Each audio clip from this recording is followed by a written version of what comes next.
Hello, everybody, and welcome out there. Welcome to Eminence TV Live, our weekly rundown of tournament CEDH going on in the CEDH community. I am this. I am 100% more spooky than normal. As always, I'm joined by the ghost of Jamaican Dude. We'd like to thank our sponsors, Moxfield and the Epics, without whom this wouldn't be so amazing. If you're enjoying Eminence content and would like to see more, please consider subscribing here on Twitch. If you have Amazon Prime, subscribe to one channel a month for absolutely free. We'd love if you'd consider using that on us. We're also on Patreon now at patreon.com/EminenceMTG. Your pledge there goes to improve programs of Eminence CEDH University, among many other things and directives. We'd be so grateful for your support. This week, we're going to have a little silly thing, and then it's a monster mash. That's right, a tournament smash, as ComedIan MTG joins us to talk about his amazing first Masters. Did everybody hear that? I think so. Coming up, Eminence, dates, and info. Is everybody excited for that? I hope so. My microphone gate is probably a little tight, so I'm going to lean in real close, and you get very close, Scott. Welcome. Coming up, San Jose, California, January 13th through 15th. Silicon Yes.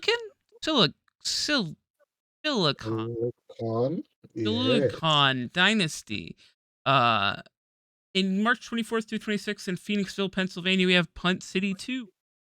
In Atlanta, July 28th through the 30th, we have The Cookout. September 23rd through 25th, we are back in San Jose. Windmill Slam, that's right. It's a slam. Damn, come on and do it. And also, notably, November 5th, that is 5 short days away. Well, 4 days, and then the next day is the 5th. Chaos Tournament number 5, sponsored by us and Spite Plays. And I think everyone will have a really good time at that. If you need to practice for Silicon Dynasty, you can do it there because it's a webcam tournament, and that's what you should do. Lua, thank you for the Prime Gaming subscription while I was doing the intro. Really appreciate that. Guys, normally we would go over little subreddit content. I wanted to do instead, I'd like to come up with a list of 10 spookiest cards in CEDH. That's my idea for this week, and I'll start us out. Null Rod at number 10. Feel about Null Rod?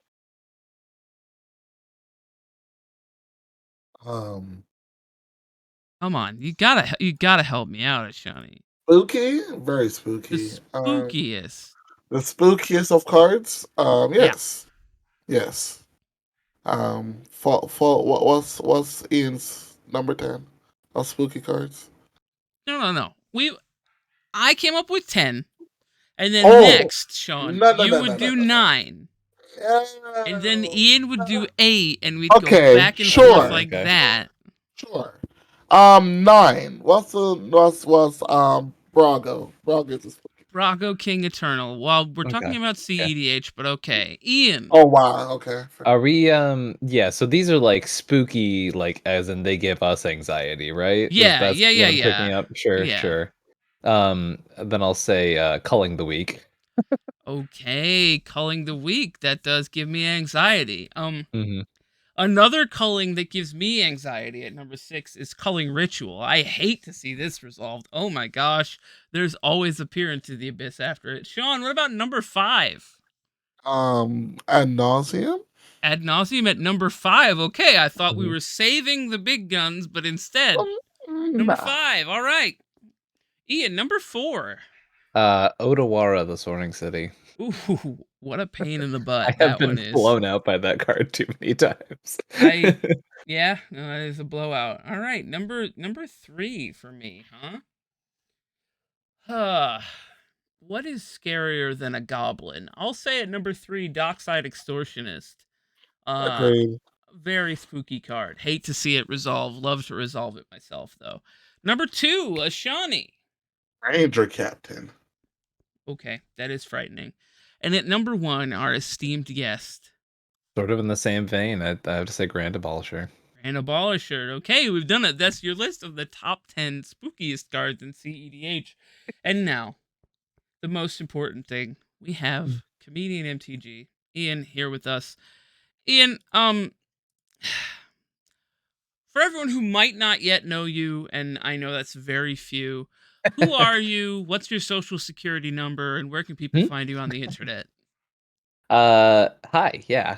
My social is so hi, I'm Ian of the YouTube channel ComedIan MTG. I am the arguably largest tournament-specific EDH channel.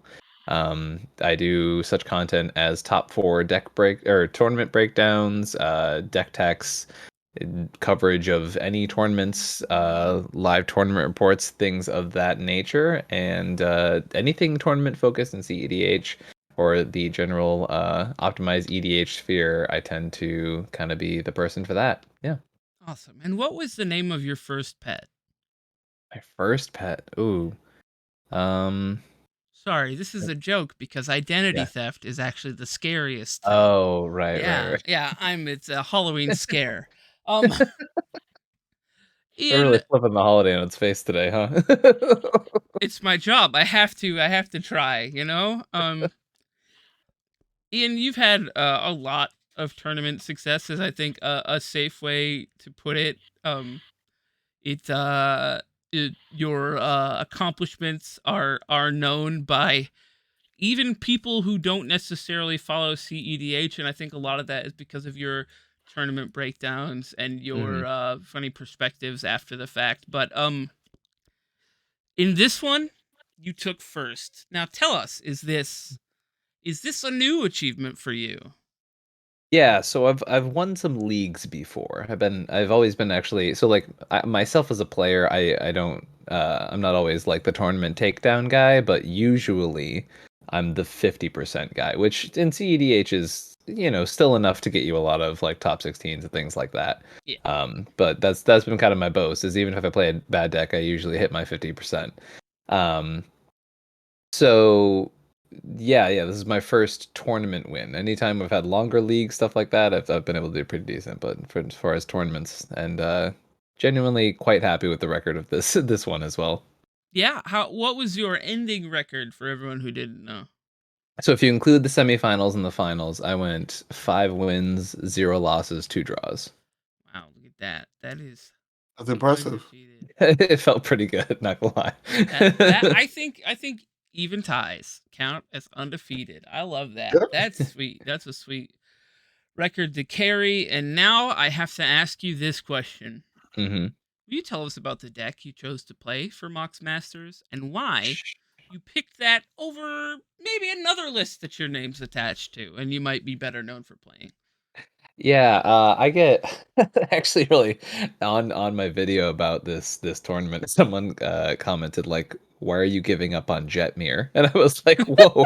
I was like, "Just because I didn't play one deck for one tournament doesn't Yeah, mean yeah. I've abandoned it." But yeah, as Scoots was alluding to, I've known for Winota. That was like my first real huge claim to fame. Was making that list a thing, and then like taking it to tournaments over and over again and doing really well with it. Um, and so yeah, no, so I played Tivit, I believe Seller of Secrets is the exact. I never learn after the comma with cards, honestly, at I this think point. it's Seller of Secrets, yeah, but Yeah, I don't think I've ever used anything past the first 6 characters. right. But yeah, Tivit, it was one of those cards that I picked up. I kind of in was interested in the card specifically, not when it was printed originally. I thought it was cool when it was printed, but I was like, whatever, time see, blah, blah, blah. But Yeah, then the Splicer Kitten came out, and I was like, huh, yeah, that interaction is very attractive. The ability to, every time I cast a spell, flicker my commander and at minimum get 2 treasures and 3 clues, or like some combination thereof. I was like, that seems kind of nuts. So then my brewing kind of went from there. I used the skeleton of like the week one version of this deck that Zane put together from Nice topical skeleton. Nice. yeah. Oh, Hey. but yeah, I took the general shape of Zane's original list, and then once again, this was like a Tivit had been out for a week, and like Yeah. he threw this together. So I took that, and then I started iterating on it a little bit. I played some like Mox Field playtest games with a few friends, and I was like, this deck is not quite doing what I want it to. So then I realized I was trying to play like Turbo Tivit, Yeah. which isn't like you can't rush out a 6 mana Sphinx commander. Yeah. They're kind But of then I pivoted it over to more of like a anathema. mid-range thing. And I was like, oh, this is spicy. So I played a local tournament the week beforehand. It performed really Nice. well. And I was like, okay, this feels good. Like this feels like really good in my hands. Like I want to try this at a bigger tournament. Yeah. Nice. Did you Uh. by chance win the local tournament? I did also win that, yes. Well, I okay, there you go. I also went 2-2 that day though. So like I got the top cut at a 1-2 record because it was a local tournament, but everyone in my pod had also was the only other people in the top four. So like Oh, okay. the Nice. records, yeah. Yeah. Right. So Hey, breakers get you there yeah, sometimes. Love to breakers see get you there, that. But Uh, Ardix Zero in the chat says they've absolutely fallen in love with Tivit, and they're taking apart Falco Spara and Tevish Crom to build Tivit, no. which is No. cool. I think I've played against Tivit a good amount of times, like Mhm. whether it's like Zanes or Heleniums or Decos. I don't Mhm. believe I've played against your list yet, but looking forward to it sometime. It seems like a very cool list, and like you were saying, I think kind of your 6 mana 6/6 commander is kind of like anathema to turbo time Mhm. sieve stuff. Very cool. So question about Tivit. Yeah. Obviously it's base Esper, right? So Mhm. you can do all the things that Esper can win with. You have the time sieve package, but do Yep. you think there was an element in this tournament of Brewer's advantage with your Tivit deck, or do you think it's a fairly known quantity? And this is just kind of a personal. Yeah, I don't think so.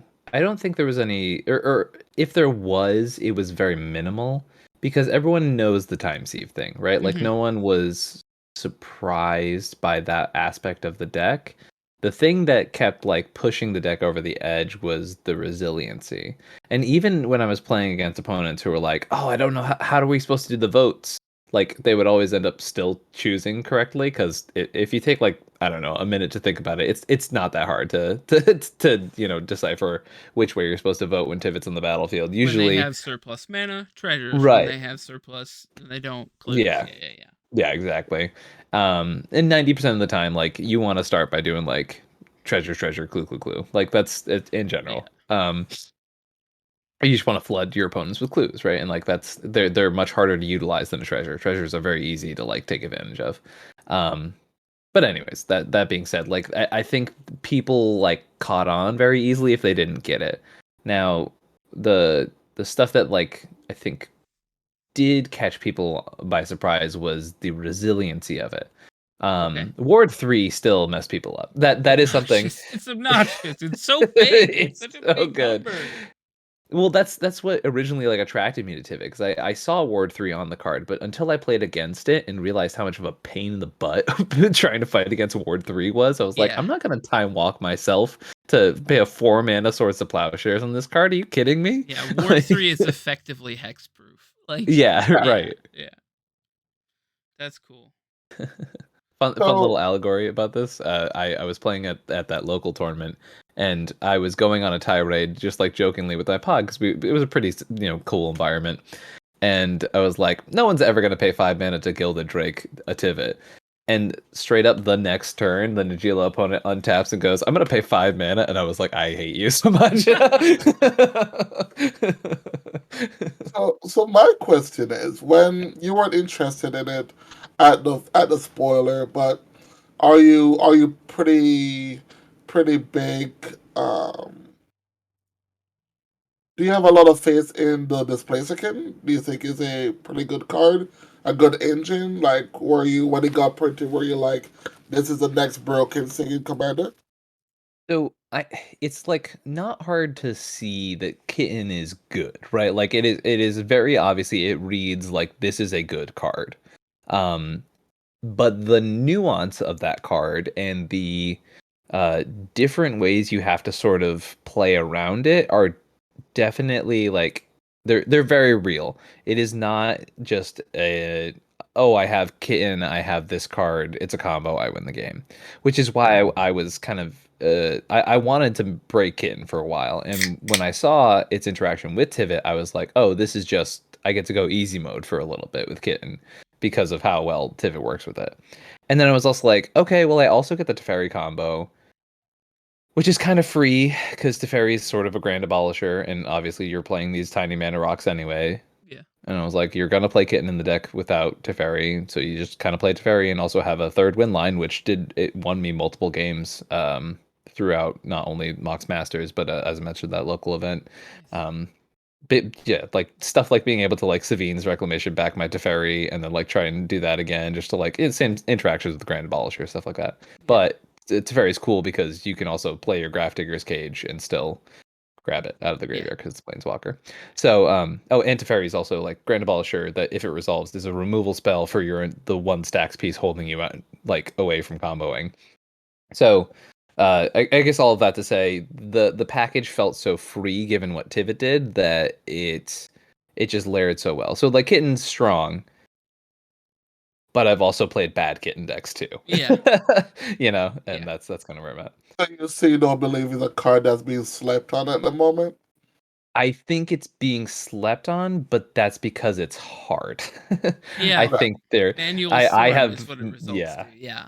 I've made a lot of my name in CEDH by trying the harder to do stuff, right? Like there's Right. the stuff that gets out of the way right in week 1, 2, or 3, but the stuff that I takes a little bit of extra thought, and for me, like it also happens to be something that I'm like it's mentally for me it's worth putting that time into. I think Kitten is that. I think it's fundamentally a very powerful effect, but it's the right work that needs to be built around it isn't all quite there yet. Mm. Someone compared it to me, which I don't think was a correct comparison. It's like a lower paradox engine. I think that was kind of a high scale for Kitten. Yes, extreme. Yeah, but I can see the similarities, but I just can't. I don't know. I would try it again. I think a lot of people, as you said, try to break it, Hmm. but I think as Khalil was saying in his chat, there was a lot of win mork in a Yes, lot of decks. yes. But I did see the interaction with Tivit, and I think I didn't see it live. And I think I was playing against. I think Kalor was playing it, Hmm. and I saw like, oh, that's a cool interaction. Like you get to, I get a little mini engine online until you Yes. can figure out a way how to win, and that was cool. So yeah, I guess. Do you believe that it's the way to go in Esper over Malcolm Timber? That is something I have debated very heavily myself. So it's very interesting. So Tivit is it is really hard to ignore how attractive the one card win condition is. Like Yes. that is it, and Malcolm Timna forces you to play bad cards because your win conditions aren't as strong. Um, I have been on record saying Displacer Kitten was the best thing to ever happen to Esper. And by the best thing ever, I mean like in the past like year and a half. Yeah. And I think that's been criminally underexplored right now. Yeah. Now Tivit makes it easier, right? Tivit makes it so that you can do your thing, and even if you don't have a great thing going, it plus your commander works. But one of the biggest problems with Esper is that it doesn't have the Underworld Breach, right? Like it does not Right. have that thing after your Nas that allows you to just like kind of go crazy, or it's an individual combo. But I think actually like the Kitten combo in Esper opens up the problem of these decks, which have only been like, yeah, we have Thoracle Console and I guess sometimes Doomsday. So because I think once again the interaction works so well with Tivit, I have been enjoying having clean win cons. That's my biggest frustration with Esper historically, has been the win cons have been really clunky. Mhm. Um, so that's why I tend to not prefer Tim to Malcolm, even though they're literally like, I have gone on paper also saying that it is like arguably the best partner pair in a vacuum.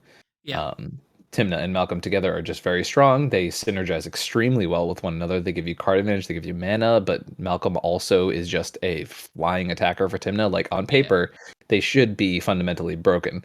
But I think the win cons are clunky, and therefore it doesn't succeed as cleanly as I think it should. And I think exploring into the kitten packages may actually help that archetype a little bit more. So it's one of the things where I have not put the work in to be able to say definitively either way. Mm. Well, I appreciate that perspective. We had a question from Ardix in the chat regarding Tivit, and it actually kind of segues into another question I have for you. So I'll go with their question first. What are your thoughts on when someone puts a removal spell on the stack targeting Tivit in a tournament environment? And they don't realize that it has Ward 3, but they have 3 mana available to pay the Ward cost. What are your thoughts on them being allowed to change their target for their removal spell instead? Or is that a situation where you would call a judge and make them pay the 5 mana or whatever? Well, so ward is a trigger, right? It's not like an alternate cost. Right.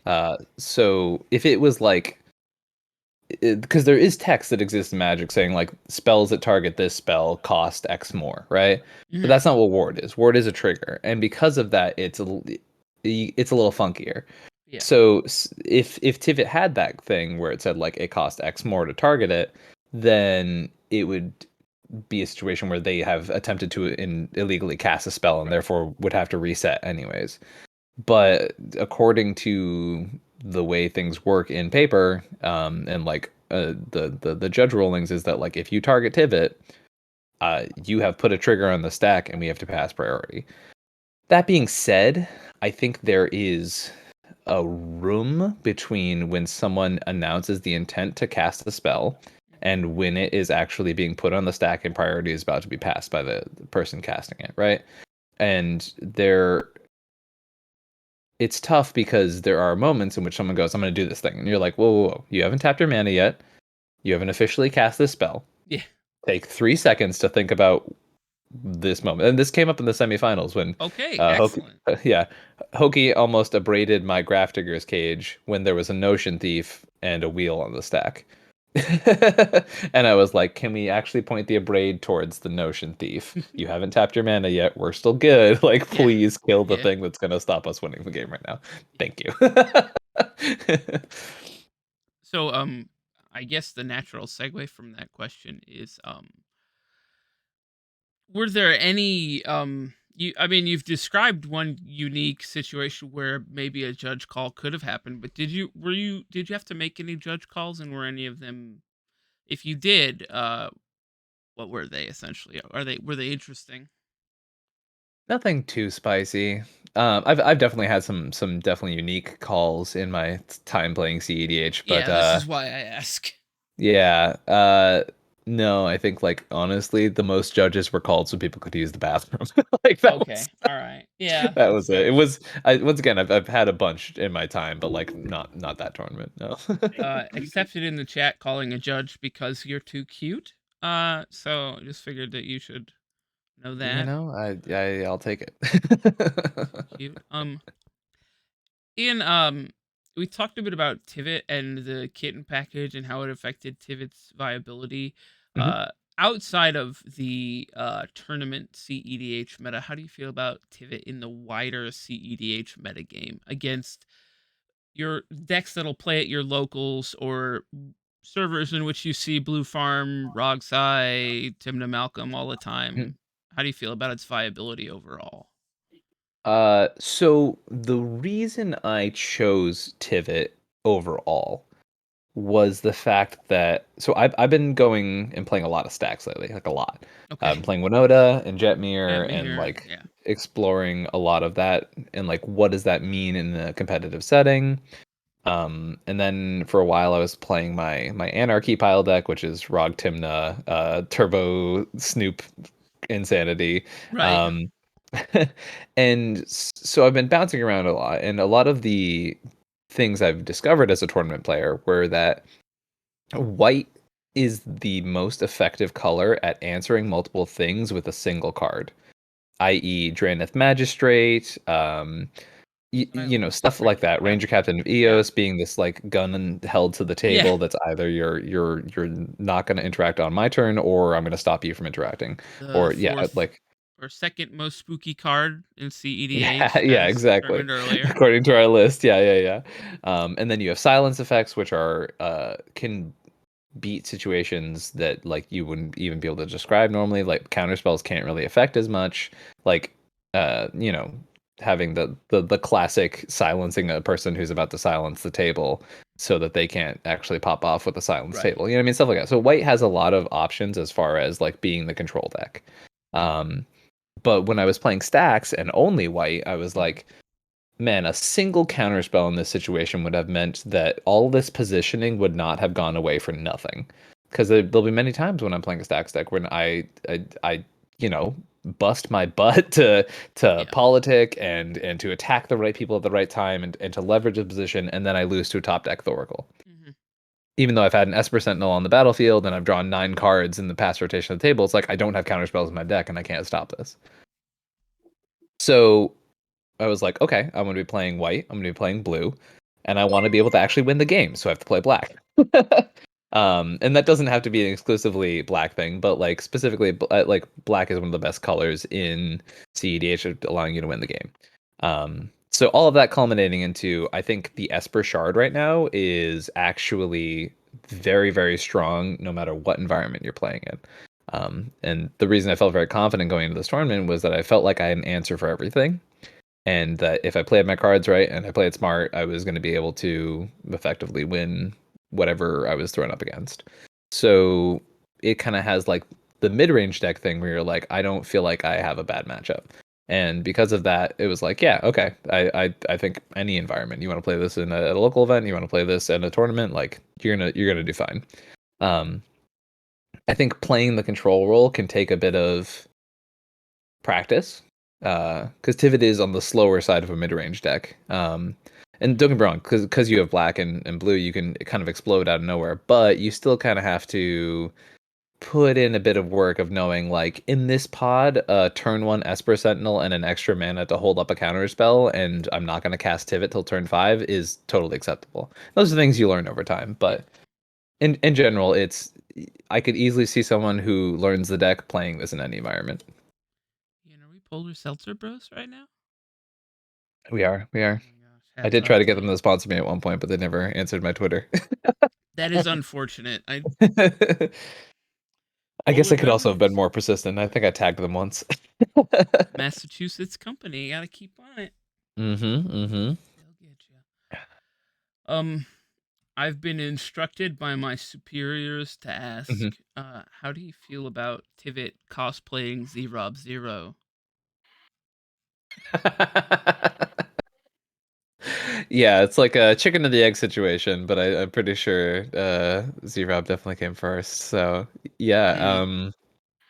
I'm not gonna say it wasn't a factoring point in my decisions, and that my entire prep before this was actually a lie, and it just looked like Z-Rob, and I was like, well, I'm gonna play this deck. Nice. All right, so the big question that is burning in my mind is, Hmm. was Tivit's showing significant enough in this tournament that you were going to play it in another one? It's hard for me to do this well with a deck 2 weekends in a row and then to be like, well, time to move on. Time to shelf it. I know Yeah, you're a brewer. exactly. You play a lot of different decks, so I didn't know if Right, this right. was like home now or. It's I haven't felt like a deck has been, well, I should say I haven't felt like the deck hasn't let me down in a really long time, and that's how I felt when I was playing this deck. So it will definitely become a big part of my rotation. Um, Now, whether I want to adjust it for certain metas. And as you mentioned, I am a brewer, so it is hard for me to stick to one deck for tournament after tournament after tournament. I can't Yeah. do the Into the North where you play like 10 tournaments in a row and those guys same deck every time. Like I Yeah. respect it so much because they really do stick to their guns if they think a deck is good. But like for me, I can't do that. And it also depends on the scale of the tournament, right? Like if they're Mhm. the like for example the chaos events are great places for me to make content based runs with decks where I'll be like, all right, what do you guys want to see me play, right? Yeah. And on the other hand, I have some real tournaments coming up, so maybe I don't mess around as much and play something Yeah. real. Yeah. Oh, So, do you think Pivot is the way you took the approach with Pivot? Do you think it's a good meta buster deck for the current meta that? Cause as many tournaments that's going on right now, I think you kind of see a meta forming. Mhm. With what people are bringing to tournaments. Do you think this was a great approach for a first attempt at a meta buster deck? Or meta buster tournament deck? Yeah, so the term meta buster to me is always like weird because it Okay. like insinuates like a parasitic nature to decks, right? Like I would think a deck like Jetmir was more meta bustery because it's like very hard stacks and these stacks specifically target like the ad nauseam or like the original Winota design was meant to be like what meta bustery, right? Right. It was meant to like really attack the ad naus decks, whereas this one is really like it's a pretty classic mid-range deck, and I don't know if you can ever really call a mid-range deck a meta buster, right? Because the whole kind of like gimmick is that it's supposed to have a good matchup against, or like at least like the 45% matchup against everybody. mhm. Okay. No, cause like some of the cards that I haven't seen Hmm. in like a Grafdigger's case, like Yeah, most strategy, goes use your graveyard, so you don't see people playing a Grafdigger's case. So like there was yeah. some card choices in the list that I was like, maybe this was like a silver bullet, or maybe Yeah. No, and that's kind of what I was going off of earlier when I was talking about like the reasons to play Esper is that you get like you're allowed to mainboard a lot of silver bullets, and it doesn't really hurt your card quality, and it doesn't really hurt the ability for your deck to pursue its own win conditions. So in that sense, then yeah, I guess for me it's weird because like that's how I always try and brew, right? I'm always no. trying to load up on the silver bullets, and that's not to like take down specific decks that I like see at a local store a lot. It's just like I know I'm gonna see an egregious amount of people try to either A, uh, tutor something out of their library with a green deck, or B, try and mess around with the graveyard. And it's like, Graph Digger's Cage hits a Yeah. lot of stuff. Like, that card is effective if you can break parity on it. Yeah. How do you feel about the new card? I can never remember the name. Oh, Magnus, what? where a lot of people try to brew or build right now. Um, Which the Uh, one? six, the Calgar from Marnius Calgar? Marnius Calgar from Yes. Wargames. yeah, So ironically, I was gonna play Marnius at that same tournament that I brought Tivit to the first time, but I right. didn't Okay. have enough of the real cards because it was an IRL tournament you can't Gotcha. proxy. Yeah. So as someone who's goldfished a good amount of games with Marnius, I have a few qualms with it Okay, because it's the card advantage engine in the command zone, but it's also not. Yeah. right. Like it is something that when you have your engines going, it gives you a lot of yield, Yeah.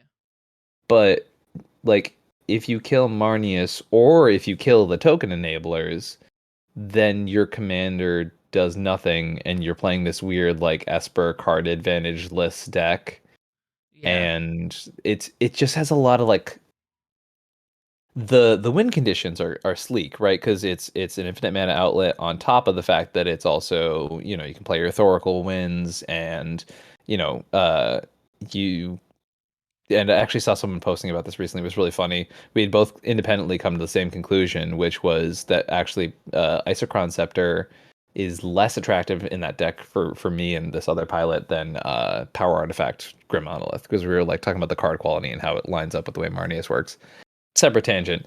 But it was very interesting that two people had kind of come up with this very controversial way to build the deck independently, and I was like, this feels like maybe we're onto something here. Yeah. Um, but yeah, the lack of card advantage for a 5 mana investment is tough, especially given the fact that like you need to invest in these other engines and like cards like Smothering Tithe, super playable. Great. Like play that in your deck and it's insane with Marnius, right? But then you start playing cards like Bitter Blossom and you're like, yeah, it's cool, you get a card every turn. Okay. Right. It's Yeah, like yeah, yeah. I didn't need the 1/1 fairy. Yeah. There's some options where it's pretty cool, and then there's some that's just like, all right, it's okay. So because of that, I think the deck's held back a little bit. I think if like there were some more CEDH relevant token things, I would like it a little more than I like it now. Yeah. That being said, it's fine. It's fine. Okay. It's fine. It's base Esper. How bad can it be? Yeah, exactly. Exactly. Um, a question in the chat from Kalualua, noted another person who plays Tivit, has the question, and it's because we were talking about its resilience to silver bullets like Grafdigger's Cage. Have you seen the new card Calamity's Wake in the spoilers? The silence that exiles all Oh yeah. graveyards. Yeah. Yeah. Do you feel like that is a Tivit card moving forward? No. No. So that card is like really fantastic for lower color decks, in my opinion. Uh, I would be less inclined to play that in a deck that isn't heavy on creatures. Okay. Um, because the fact that it silences yourself out of non-creature spells is very concerning. It's all Yeah. players. Yeah. Yeah, yeah. Like I'll consider it in Winota, which is wild because like you don't normally play 2 mana instance in Winota. But it does enough things, especially given the Hulk matchup, which is a very bad matchup for Winota. Mm-hmm. So stuff like that is making it worth considering, and I definitely play it more in like white stack decks. Boros, mono white, those Yeah, kinds of or things. Yeah. yeah, Hold on. exactly. Are you saying there's enough Hulk in the meta that you have to respect it? Oh my goodness, these are words to my ears. Joy, I joy. look, I love Hulk, but it's always one of those things where it's like, well, the reason Winota does so well is because there's not enough Hulk in the meta. To be honest, I think that's more the issue. But like main deck Rest in Peace has definitely saved my butt in multiple situations like that. Nice. You Nice. hear that, Scott? There was no Razakess, he said. He said Hulk. Just That's okay, Sean. Sometimes okay. people forget to mention something. It's okay. Okay, that's fair. Um. No, I Cool. didn't. Well. Oh, Okay. oh, No one plays Razakaz, man. I don't know. It's like there's oh. people who love it, and then there's the dead silence from the rest of the community. It's Today I okay. learned that I am nobody. Oh Uh. no, that's not uh what I meant. can you give us a rundown of any interesting moments from your matches? Like, were there any unique decision points Mm. that you experienced in this tournament that you hadn't experienced before? Oh yeah. So one of my favorite moments from the tournament was I had three opponents left, or three players left, myself being one of them. And for those who don't know, the time sieve combos get real weird with three people because Tivit stops making 5 artifacts Makes every turn four. and only makes Yeah. 4. So I was in a round in which I had to manually beat down my opponents with Tivit with a finite number of turns, and then it hit turns in the match. And I Oh, was still taking infinite turns or finite turns, sorry. And I had exactly enough turns to deal lethal commander damage to the remaining two There players. we go. I love that. And I was like, if there was another turn in the game, I could have taken like 2 more, but I was like, but then we like literally ran out of turns in the match, and I was like, wow, that was upsettingly close Yeah. for all the work I had put into that game. Um, with a deck like Tivit, where you have infinite turns as an outlet, Yeah. how do you feel about? It seems like most tournament organizers are not accepting that as a short cuttable win Hmm. con. How do you feel about that stance on things? That's tough. Cause on paper they're right. but it's an archetype that I am a big fan of. Mhm. And I think comparatively to a lot of stuff in the mainstream of CEDH, I think it's a little more interesting because like it's about engine building as opposed to I don't have anything going and then I pay 2 blue and then I pay 1 black and I have enough counter magic. Yeah. And that's how Thassa's Oracle steals games. And it's like comparatively to like turn loops, I think turn loops are like way more interesting because you have to actually build an engine. There's like really cool interactions where people like play Mystic Sanctuary to like have engines going with that, and then like seeing a good pilot like fetch Mystic Sanctuary at the right time to like put the counter spell on top and then Yeah. like cast a turn, and like I think all of those things are way more interesting than like some of the more like straightforward stuff in CEDH. Linear So type things. Yeah. yeah, so for that archetype to be suffering in that sense, it is tough, but also completely understandable. So like as a tournament player, I have nothing but respect for the decision from organizers to say like this is a quantifiable thing. Like there's no way to like change that, right? And it makes sense. So it's like you are literally getting turns, and if you don't have turns to give, they're gone. Yeah. um and for the same reason, like there could be scenarios where like someone takes 3 turns in a row and then can use that to like draw a game out, Mhm. which is also a thing, right? Like if you need to like you can't win, but like I'm going to keep taking turns so that it creates a draw. Like there's that inverse, right? So like a Right. turns archetype can do something like that to at least ensure a draw. um or I've seen like Final Fortune used defensively to create a draw, like stuff Yeah. like that, like um so there's a give and take to the way, like saying it works this way, that creates this, that creates this. They're polar opposites, but that's what it creates. Mhm. um I think it's the right move, unfortunately, but yeah, it's always tough seeing a niche archetype kind of get punished by the way like we kind of have to work with things.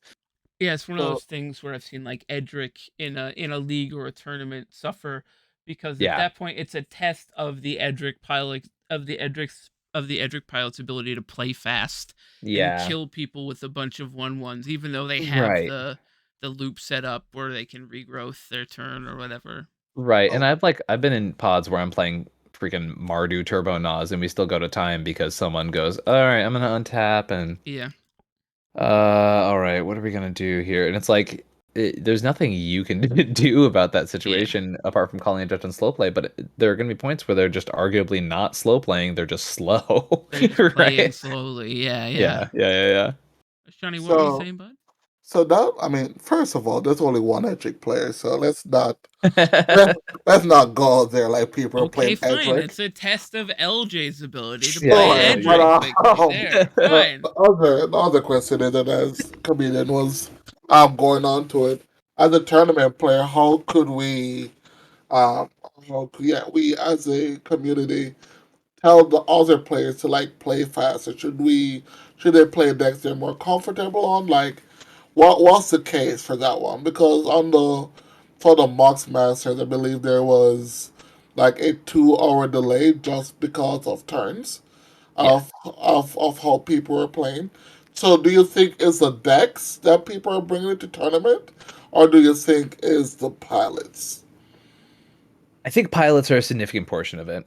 This is a story I like to share from my 60 card days. I was playing a red green goblin aggro mirror, and it was a 2-0 game, and it went 40 minutes because for some reason play a mountain, tap a mountain, cast Monastery Swift Spear took like 5 minutes for this player to do. And I'm like, what, why? What was the decision point here, right? Because they had to Um, flick their cards a yeah, bunch. yeah, exactly. And CDH players in general tend to be better than that specific allegory, but it is definitely a major pilot thing. Something that I do in pods to help with this is I will eye the clock like very intently.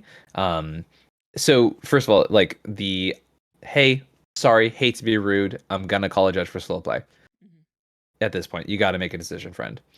I've said that I can't count how many times to my opponents. Um, the other decisions are like, or and also acknowledging that it sucks, right? Like especially if they're in the tank because they like just resolved an ad, and I was like, hey, sorry, I know it's super complicated, man, but you got to make a choice because we got 30 minutes left in this round, Yeah. and if you don't win here, someone else has got to try to. Um, but also I have been doing that with round timers. I'll go, all right, everybody, hey, 40 minutes left. If we're like deep in a conversation, I Yeah. use that as a very polite way to say, politely stop. Skedaddle. Yeah. Like, hey guys, just remember 40 minutes left in the round. Hey guys, only 15 minutes left. We gotta really pick up the pace here. Stuff like that. It's sometimes it feels rough to interrupt the flow, especially if it's a good pod. I've had people who I like really enjoy talking to the pod, and I'm like, this is awesome. Not now. Yeah. Like, we'll talk when it's done. Um, we had a brief discussion last week on the show about CEDH played on Modo, Magic the Gathering Online. Mm, Um, how would you feel about the advent of chess timers in person CEDH events? Do you think it'd be good for tournament CEDH, bad, or a net zero? I think everything I've ever heard about problems with CEDH specifically, like people's complaints about how it can't be a tournament format, would be exacerbated by a chess timer. Exacerbated, okay. Yeah, I think it's actually one of the worst things to ever happen to CEDH is that installment. I think it completely ruins the game. I think playing it on Modo is bad for the same reason. People are feel free to blow me up in the DMs about this one, but like I think it ruins the entire point of CEDH. I think CEDH is supposed to be a collaborative multiplayer experience. The whole point is that we're playing Commander in a multiplayer sense, and you're using your words just as much as you're using the spells in your hand to try and win these games. And if you're under the pressure to not enjoy the social format, what are you doing?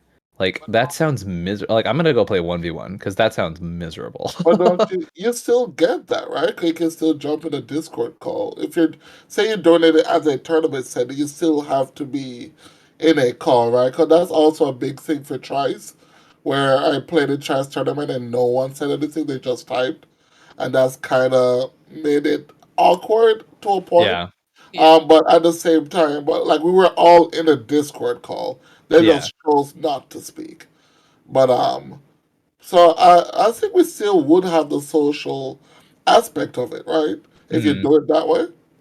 You just I have don't. to use your clock for it. So I've been in multiple cockatrice tournaments at this point, and I've never really had that experience specifically. Yeah, that So sounds that's terrible. because we're in the That's Discord call, terrible. right? Like Yeah. I'm always actively trying to make people talk, right? Like that's and not to be like, yes, I'm going to weasel them, but like actually just because I would like to enjoy the social format we're playing, right? Like if I'm gonna play with a mindless automaton, I'll go play once again. I'll play arena. Like I don't have Yeah. to interact with anybody. It's probably better for social anxiety, but you know what? I'd rather actually engage with human beings. It's kind of like the whole point of this thing, right? I can tell you Um, were a theater kid by how good your Snidely Whiplash impression was. Yes, I'm going to weasel them. oh man. But yeah, Excellent. I can see why people enjoy it or would think it would help, but I would probably never sign up for a tournament with a chess clock on it. That's Excellent. That's fair. yeah. That's fair opinion. Um, Ian, I have a few more questions for you. I know we're coming up on 8 o'clock, but if you have a few minutes I'm chilling. past it, all right, cool. Um, so what was the best game you played in this tournament on a personal level? Ooh, best game I played. It's at the point now where like the memories are really The starting to memories are, fade. yeah. Yeah. Um it's it's so tough. Like the ones that you really work for are the ones that are always going to stick out. So like for me, the match I was talking about earlier with the counting the finite amount of Yeah. turns and like going for it there. Also the counterbalance interactions in this game, like I don't have a game specifically, but like some of the micro interactions of the deck just made me feel so good. Like I was talking about this my most recent video where it's like Tivit with counterbalance is so cool because you can do crazy stuff like if you reveal like So I had my opponent cast a 3-drop off the top. And I'm like, okay, flip counterbalance. It's a 0. But that 0 is Pactum negation. So I'm like, oh, okay, cool. I'm gonna pay 2 of Pay my to crack treasures a to crack my clue. clue, cast my Pactum negation. And they were like, oh, I'm gonna go to counter it with a different thing. And I was like, all right, well, flip this off the top. Oh, Counterbalance actually, my trigger. counterbalance Yeah. counters it now. Yeah, exactly. And it's just like all those layered interactions are Yeah. just like, oh, chef's kiss. Counterbalance and a commander that can clear the top deck are It's it's gold. Hand in a hand, hand in beautiful hand. thing. Uh you Yeah. can tell what I think what school of CEDH the three of us tend to come from by how much we think counterbalance is cool versus like other people who would be like, "Oh, gross counterbalance." Yeah, Uh absolutely. I'm like, yeah, I'm pro counterbalance. I got my German foil that I found online one time, and I'm just nice. like, oh, I just love just like this is me. This is my CEDH experience. That might be It the card that describes me best as a CEDH player is counterbalance. put your head on the top of the counterbalance for a custom altar. It's like two Ian heads in the Oh, balance would be that'd be good. yeah, I gotta Um go hit up Mike's ad. And I found that the experiences that tend to stick with us are the bad ones. Did you have any awful games during Mox Masters? No, no, luckily this time around, it turns out having an undefeated streak helps you not get tilted Alright, about the yeah. games that you played. Yeah, fair, fair. Um, I think my like most recent memory of absolutely tilting into oblivion was Punt City, and that one was when I like to theater kid, very expressive, and people have accused me of like playing up my emotions for like CEDH sway, and I'm like, no, I just have Oh. ADHD and I'm dramatic. Uh, but I just yeah, there was one game where like the situation just like kept getting like worse and worse and worse for me, and I just remember being like, okay, I've made 3 comments now about how much this sucks. Stop talking because you're just coming off like a bitch right now. Yeah, but luckily, no, there was none of that in Mox Masters, thank God. I That's love that. awesome. I used to tell Scott that a lot. A lot. He used to do um, that same antics. What he whines and he just whines about the game and whines about the game, and then Sorry, what? eventually, eventually they're like, "Oh, I don't want to hurt Scott," and then he wins, and I'm like, "Can you stop, just please?" I One of my favorite memories is I was talking with Lyndon from Into the North back at the first Tier 1 con, and we were playing a game together, and he goes, Ian, you whine like Reed does. And he goes, "Don't worry, I'm not offended by it in any way." He goes, you have to know it's the same thing." And I was like, Same thing. was like, I'm gonna take that as a compliment and walk away. That's funny. I love that. Oh man. I love that. That's it's so oh my gosh. It's very succinct, but it's wow. Uh Yeah. Ian, I have a question from the audience for you. What's the best way to get into online tournaments if someone is looking to do that? Hell yeah. So my online tournament experience was weird because I just was playing CEDH because it was a thing I enjoyed, and I was also in the middle of starting a podcast, and I was like, well, that's a pretty good place to learn these things. And I like no matter how casually I was playing the game of Magic throughout my entire career, I would always go to the tournaments, right? Like I was just like the Yeah. thing you did. Um, so I just sought them out. I think I've done a lot of work lately to always like say at the end of whatever I'm doing with my channel, like, uh, hey, here's the new tournament that's coming up. Like, come do this thing. Follow people who go to these things. Like, I found out about Tier 1 Con and like the original online qualifiers because of Twitter. Hmm. Um, and I'm not saying like you have to be deep in the Twitterverse. I'm saying like just follow enough people who do these things and they'll talk about Yeah. it. Right? They like if you get into that space, people will talk about things that are happening. To like jump in on a more ephemeral sense, like how do you like jump in and know you're prepared and stuff like that. You put in your 10,000 hours, and I know that's like a very outdated like mentality in general, but like you just in general, get a general reflection of things that you expect to see in the metagame, right? Like Hmm. a lot of information is publicly available. For example, Playing with Power just posted every single deck list that was at Mox Masters. Oh, They excellent. Yeah. they full data dumped the whole thing, and I know Nick, formerly the head of Monarch Media, is like looking to like parse all that stuff out. So if you look around, all this stuff's available, and you can see what decks are winning. You can listen to content creators who know what they're talking about and listen to their opinions. I will always say, listen to a diverse array of opinions. Hmm. I have many people who I listen to, and I go, "Wow, you're very wrong about these things, but you are very knowledgeable about these things, and I'm going to listen to you Hmm. many times." Yeah. And there's been times where this person who I don't agree with 90% of the time was on the ball when these people all missed it. And because I'm listening to everybody, I, am able to use my own powers of intellectual Yeah. deduction to go like, I think they're on the ball for the first time in a long Hmm. time. Nice. So listening to people who like know what they're talking about and like do the thing. There's a lot of people who will tell you what's good in CEDH who have never entered a tournament in their lives, and Yeah. I'm not saying you have to like be a tournament grinder to know what happens in a tournament, but like it helps to listen to people Yeah. who've put in the work. Yeah. For whoever is still out there, what give us a rundown of the things of the content creator we should listen for better make us better players. Okay. I will always suggest Into the North. I think they're spectacular players. Their track record, specifically Reed and Morgan, have literally two of the best CEDH winning records of all time. I think, if not the best.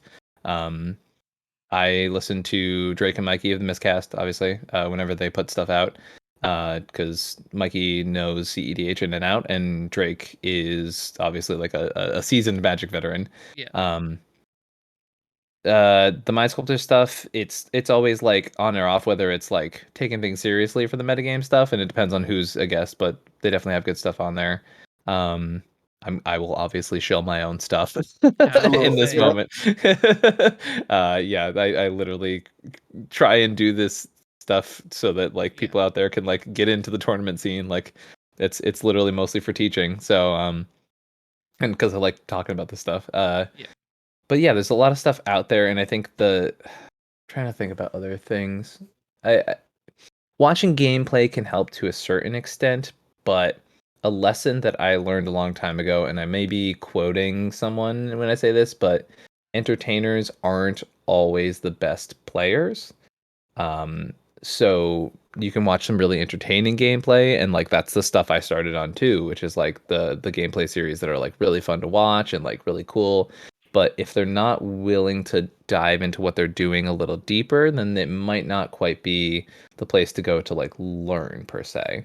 Yeah. So the people who are actually interested in it, and it's not going to always be the stuff that is the clickiest of clickbaits. That's usually not where you're going to find like the best insight. But the people who are actually like trying to explain things, pretty good to listen to. Yeah. Good. Excellent. Awesome. Um, Ian, just like these two last important questions for you. Number one, you've finally taken a big event down. Is the quest complete, or are you still on the hunt for more top prizes? Oh man, s- that's a wild question to me because like the idea of stopping is insane to me. I did meet someone recently who was they had this like career goal in mind, and they were like, and then I did it, and then I stopped, and I You was get like, out on top. That's what I'm saying. I to me that is some psychopath level stuff. Like I would it's like the whole point of succeeding at something is that you keep doing it and then like get the actual reward. Like I'm not going to be like, yeah, I finally won a good amount of money for my participating in a tournament and I'm going to stop while I'm winning money. Fool. Like what? Yeah. No, like yeah, the competitive spirit, the thirst for victory doesn't go away. No, for sure. Ian, we see you. I gotta be honest. There's 4 Eminence events at least going down next year.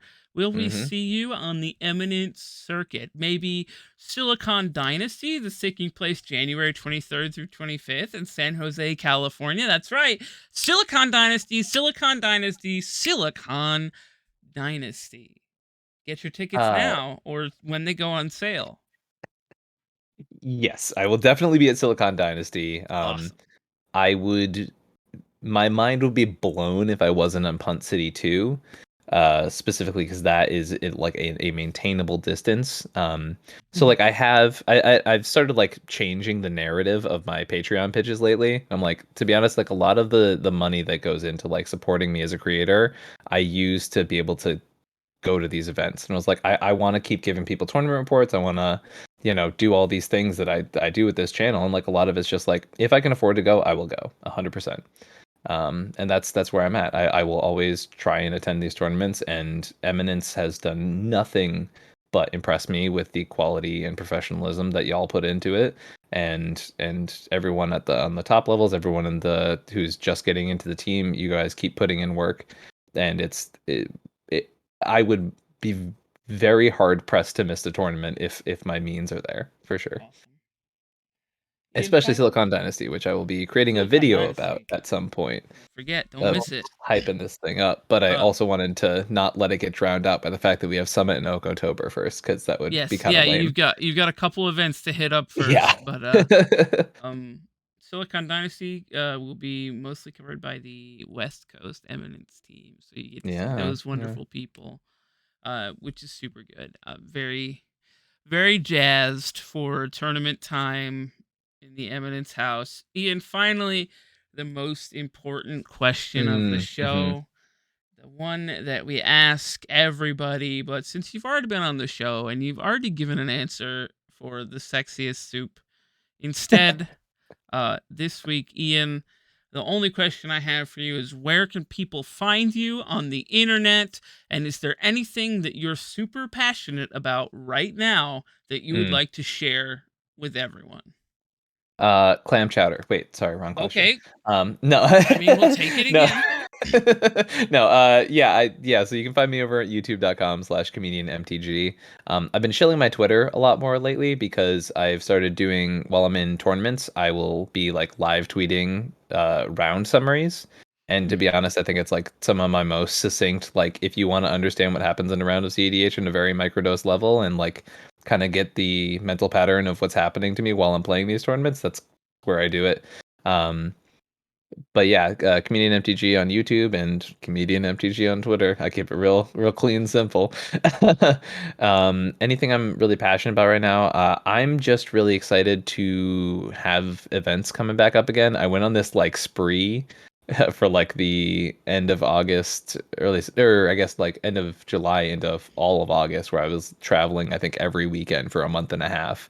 And Yep. then it like died really hard, and now I'm like doing the summit thing, doing October, and then we'll see. There's maybe some other stuff coming up too. So glad to be back on the tournament grind. Glad to be back on the travel grind. Excited to see people at these events. If you're going and you want to say hi, please come do so. I love seeing people. And that's how I've made a lot of friends in this community. Is people being like, "Hi, I like CEDH. Would you like to engage in this?" And I'm like, "Yes, I would. Congratulations, we've done it. We are Friendship now achieved." friends.